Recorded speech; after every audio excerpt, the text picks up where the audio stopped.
Okay, we're on. Here, hold on one second. I want to put my ugly mug up in the corner here um, while we're filling this out. Okay, I'm going to fill out this bracket. I did it last year. This is kind of something I do and then put it on my sports page, but I'm going to send it to my Physics 210 students too since they're having to. But anyway, so I wonder if I have to zoom in a little bit more here. I think we need to zoom in just a little bit more. I kind of started it this morning before I came in and then quit.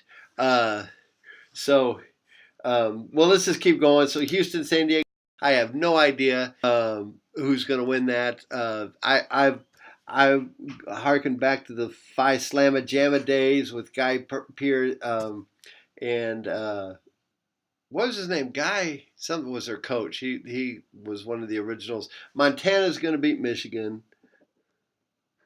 Texas, Providence. Let's go back east. North Carolina against Lipscomb.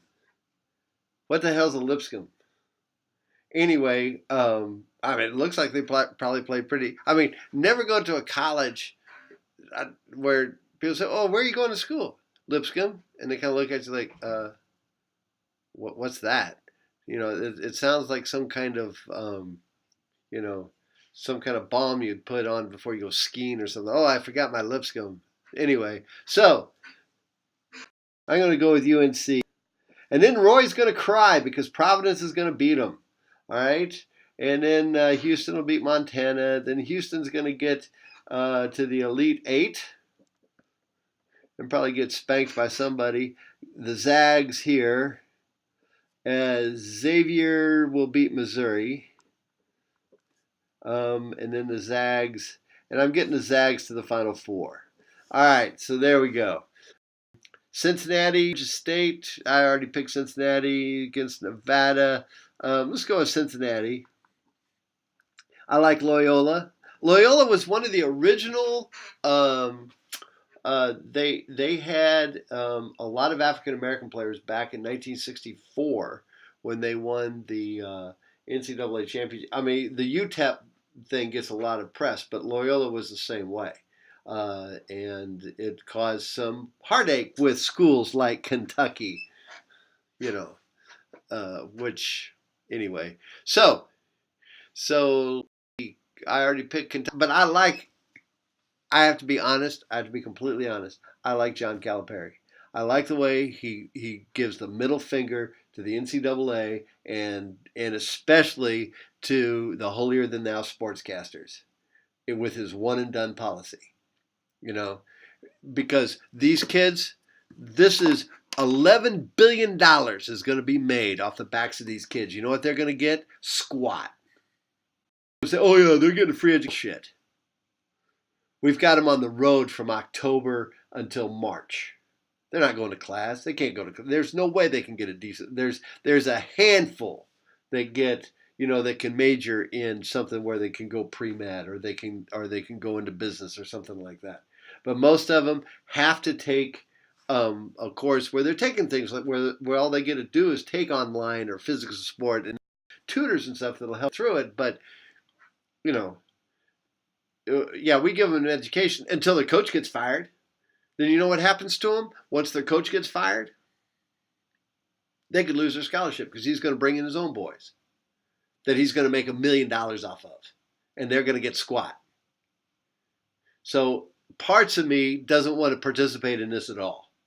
But the other part of me is UK all the way because I like John Calipari's one and done thing, and he doesn't talk out both sides of his mouth. He says, "I am here to get the best athletes I can, teach them how to play basketball, teach them how to manage when they make it, and they get picked in. They're a lottery pick, and if it's not a lottery pick, they go high in the NBA."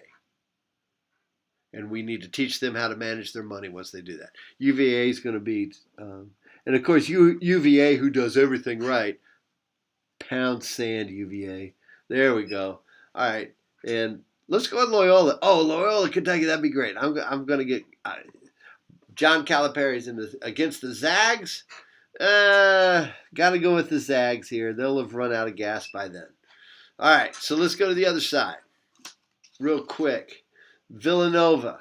Oh, yeah, and their coach that does it the right way. My ass. Anyway, so Villanova will go.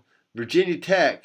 Ever since they lost Shaka Smart, I'm not sure. So we'll go with Virginia Tech. Villanova will probably win that. Now let's see what's going to. West Virginia. I love Huggy Bear. So the problem with Huggy Bear, his team can't play offense. They know how to brawl, all right? They know how to play tough defense. They know how to throw an elbow that won't get seen, that kind of stuff. And they hustle. And they hustle. They have a chip on their shoulder, and they want to punch you in the mouth. I kind of like that. I like his he's kind of like John Calipari. He's unapologetic about the way it is. I like that he went back to his home state.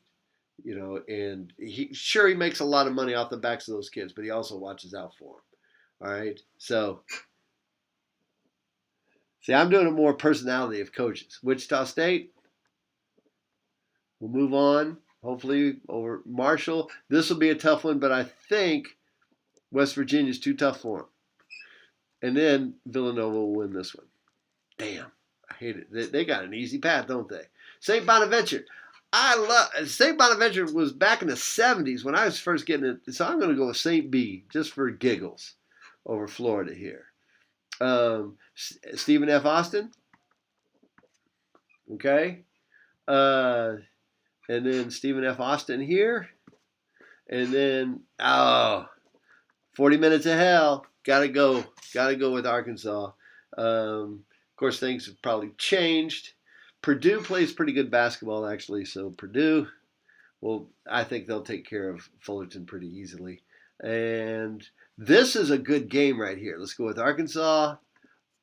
Is this a crazy bracket or what? Let's go with Arkansas. And then, of course, Villanova will get to the Final Four.